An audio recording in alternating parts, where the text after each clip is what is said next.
We're working to connect a region of over 600 new bridges between our lands.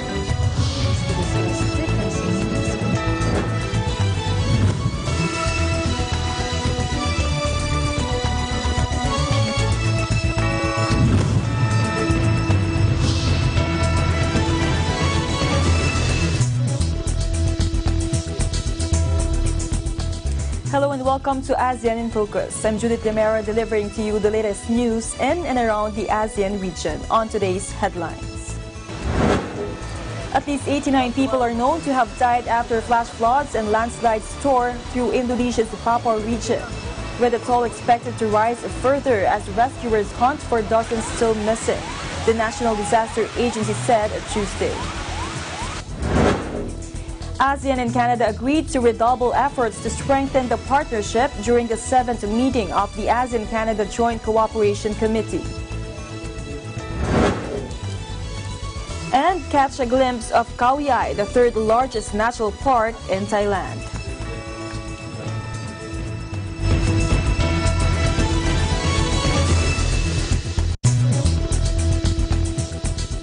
At least 89 people are known to have died after flash floods and landslides tore through Indonesia's Papua region, with toll expected to rise further as rescuers hunt for dozens still missing, the National Disaster Agency said Tuesday.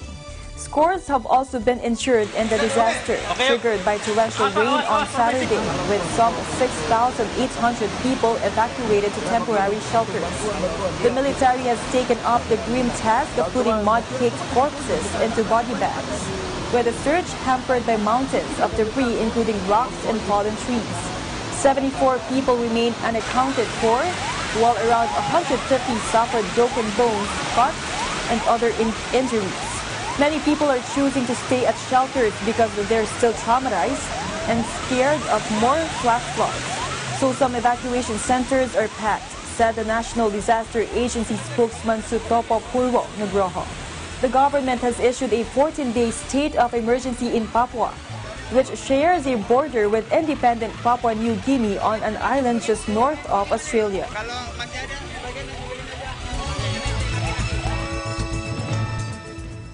Fighting between Myanmar's military and ethnic Rakhine insurgents has now reached the ancient temples of Miyako, the former capital of the Rakhine Kingdom and a popular tourist site, local residents said Monday.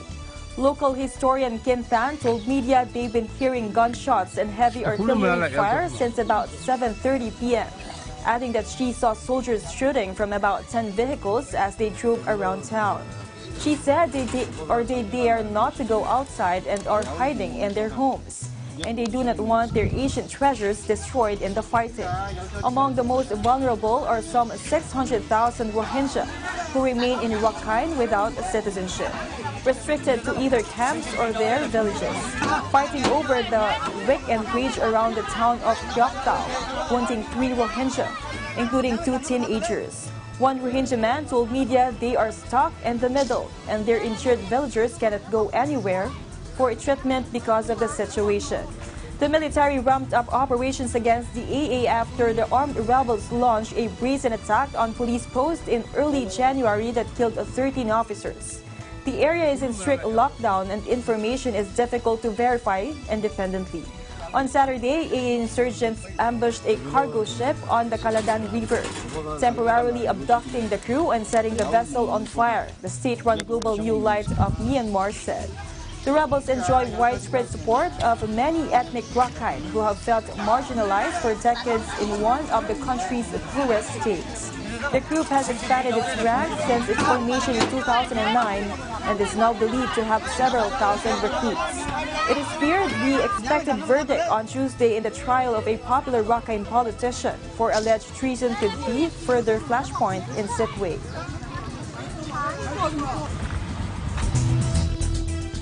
Meanwhile, a Myanmar court on Tuesday sentenced a prominent ethnic Rakhine leader to 20 years in jail for treason, a verdict likely to intensify anger amid fighting between the ethnic group and the army. Security forces tried to calm hundreds of supporters outside the court in Rakhine state capital Sittwe, as Among was escorted to a waiting police van following the verdict. Among, the former chairman of the Arakan National Party, which is renowned for hardline views against the Rohingya Muslim minority, was sentenced for treason and defamation over an allegedly inflammatory speech in January 2018, a day before deadly riots.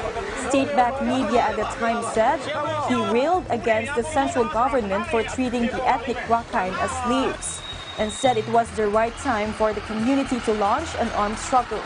The following evening, Rakhine protesters briefly seized a government building and police opened fire, killing 7 people. A Hmong and a fellow detainee, writer Wai Hin Ong, who also gave a speech at the same rally, were detained days later. Wai Hin Ong's defense lawyer A New Same told media both Dr. A Hmong and writer Wai Hin Ong were sentenced to 20 years each for the charge of high treason and 2 years each for defamation of the state. The lawyer said they were discussing whether to appeal. Treason can carry the death sentence.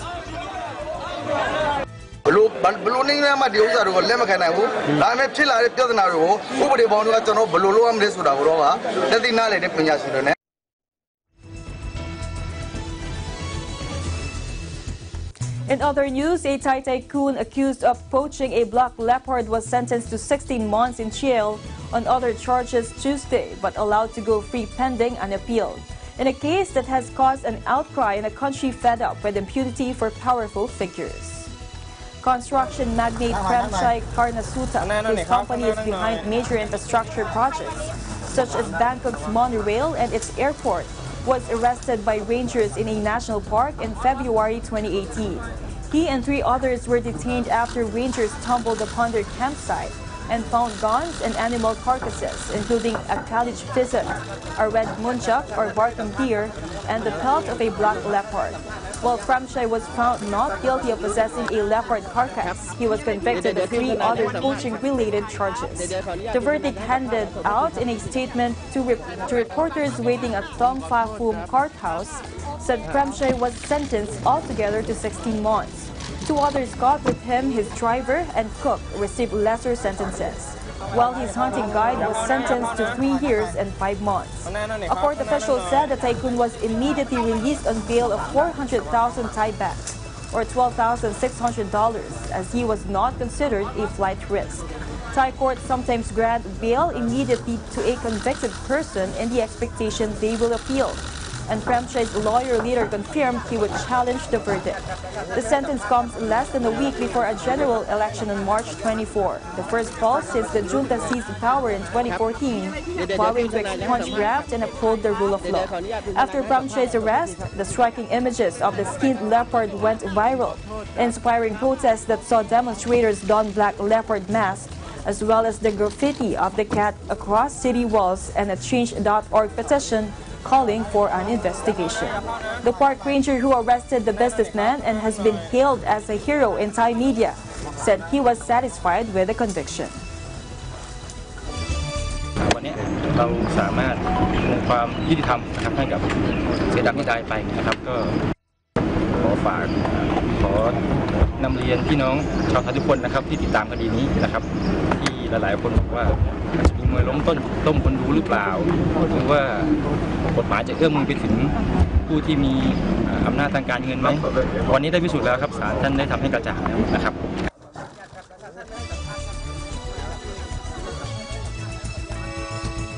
Meanwhile, in the streets of Bangkok, Thais are getting ready to cast their votes in the country's first election in 8 years. Watch this.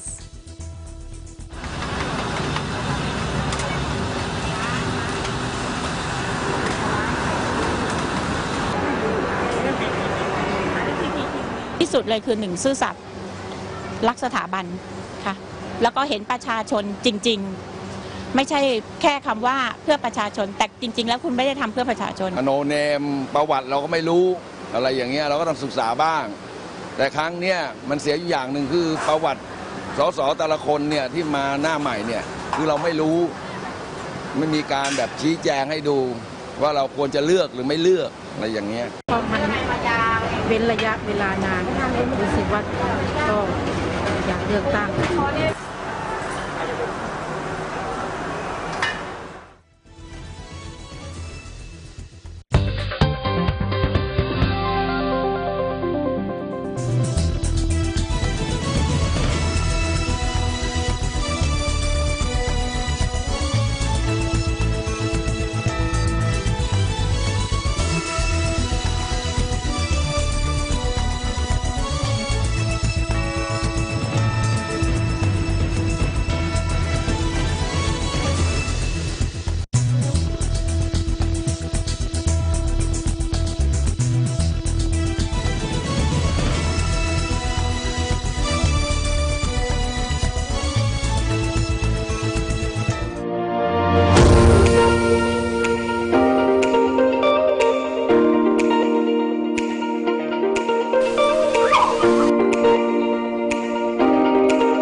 Philippines, Manila or Quezon City is a popular destination. But oftentimes the hustle and bustle of the city can be more stressful on your vacation.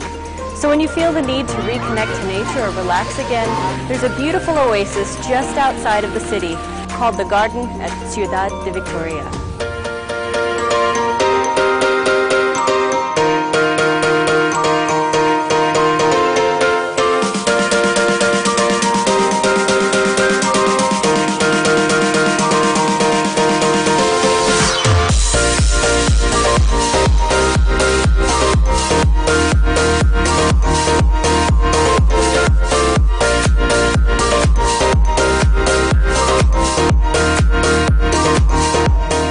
Some of the species that you can see here include hydrangea, snapdragon, and stargazers. They're truly beautiful.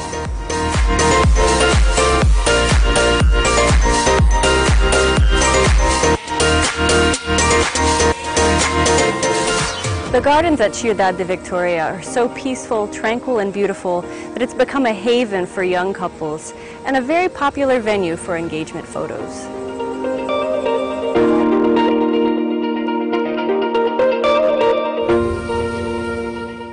The next time you want an escape from the big city, the garden at Ciudad de Victoria is a wonderful place to visit.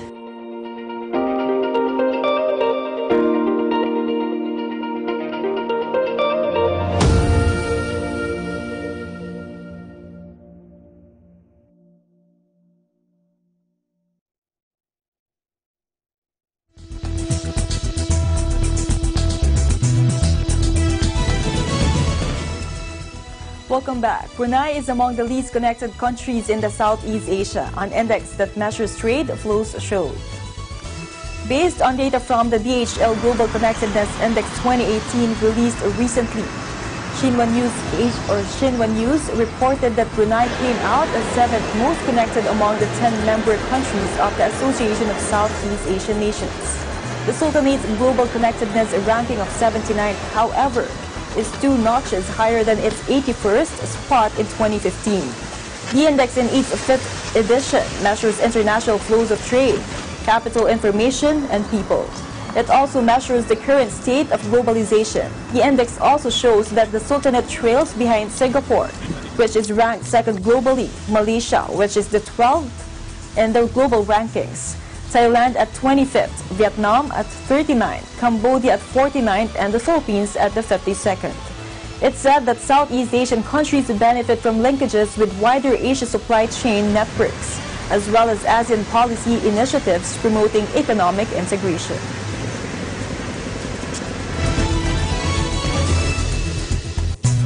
At the workshop on ASEAN Roadmap for Enhancing the Role of Agriculture Cooperatives in the Global Value Chain 2018-2025 in Bangkok on the 28th of February 2019, participants discussed ways to translate the roadmap into concrete work plans that will enhance ASEAN agricultural cooperatives.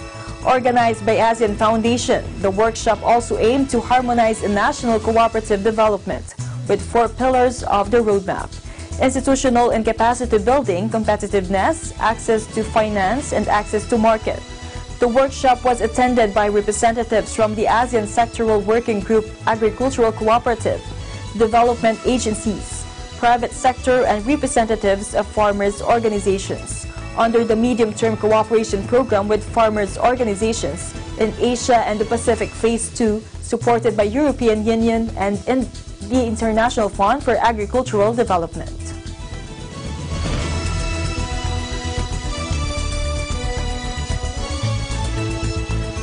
Meanwhile, ASEAN and Canada agreed to redouble efforts to strengthen the partnership during the 7th meeting of the ASEAN-Canada Joint Cooperation Committee.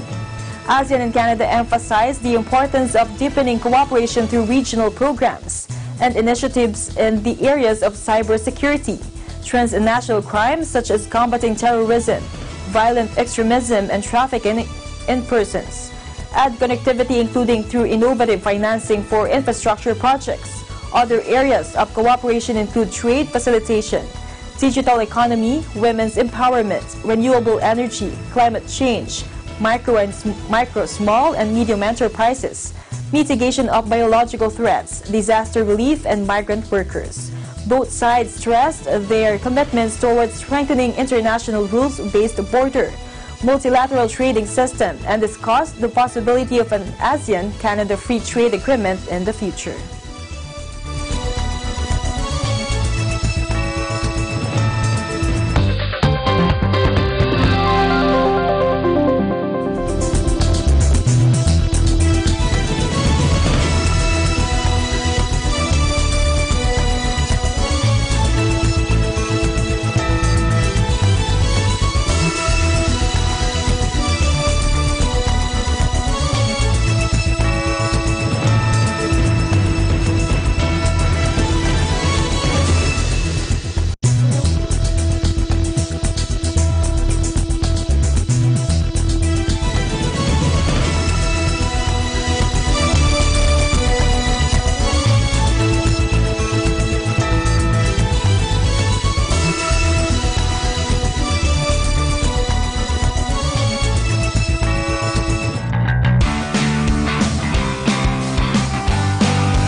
Landmarks, Linggo, alas 6 hanggang alas 7 ng gabi.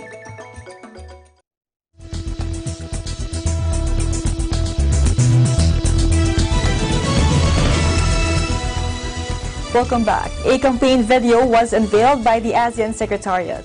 The campaign aims to raise public awareness on safe labor migration that benefits all. Take a look.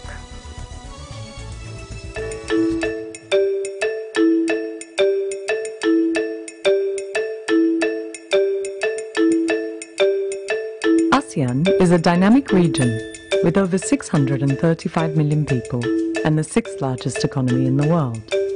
About 7 million ASEAN nationals are living abroad in another ASEAN country, and the numbers are rising. Migrant workers contribute to the societies and economies at home and abroad. However, not all migrants have a positive migration experience. The migration path involves many choices. Migration through regular channels is a safer choice because regular migrants are more likely to enjoy legal protection, be aware of their rights, and have access to support services. But it is often expensive and can lead to a debt burden. Migrants often lack information on safe migration and the dangers of irregular migration. Irregular channels are often considered more attractive because they can be faster and cheaper. However, irregular migrant workers are more vulnerable and have difficulties accessing help when problems arise. How do we make safe, regular migration channels available to all migrant workers in ASEAN? ASEAN leaders committed to creating a safe migration path when they signed the Cebu Declaration and the ASEAN Consensus. The ASEAN Consensus includes commitments by sending and receiving states to organize pre-departure orientations, simplify processes for overseas placement, prohibit overcharging of recruitment fees, provide fair conditions of work, facilitate access to legal recourse and assistance, and develop reintegration programs. Member states are committed to the ASEAN Consensus and safe migration. Governments, workers, employers, and civil society organizations all have a role to play. Let's work together to make safe migration a path everyone can take in ASEAN.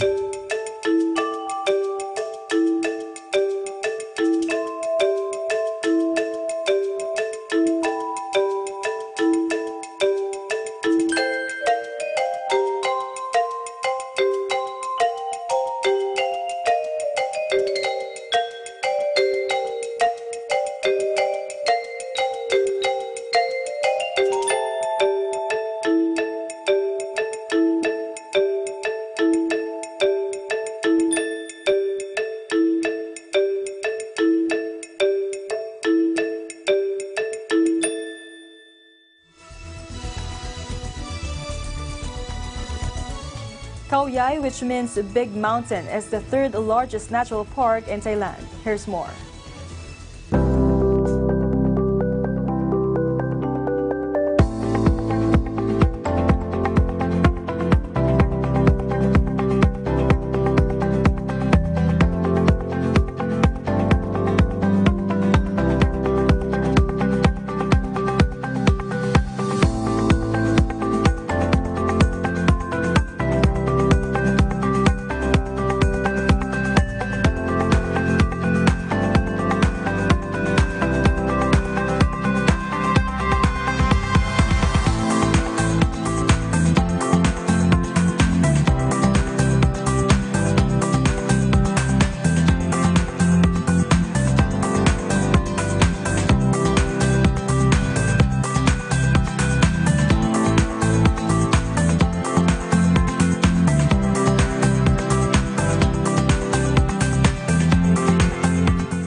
And that is the latest news in the Southeast Asian nations. Stay updated about the ASEAN region. I'm Judith Yamera, and I'm 1 with 25.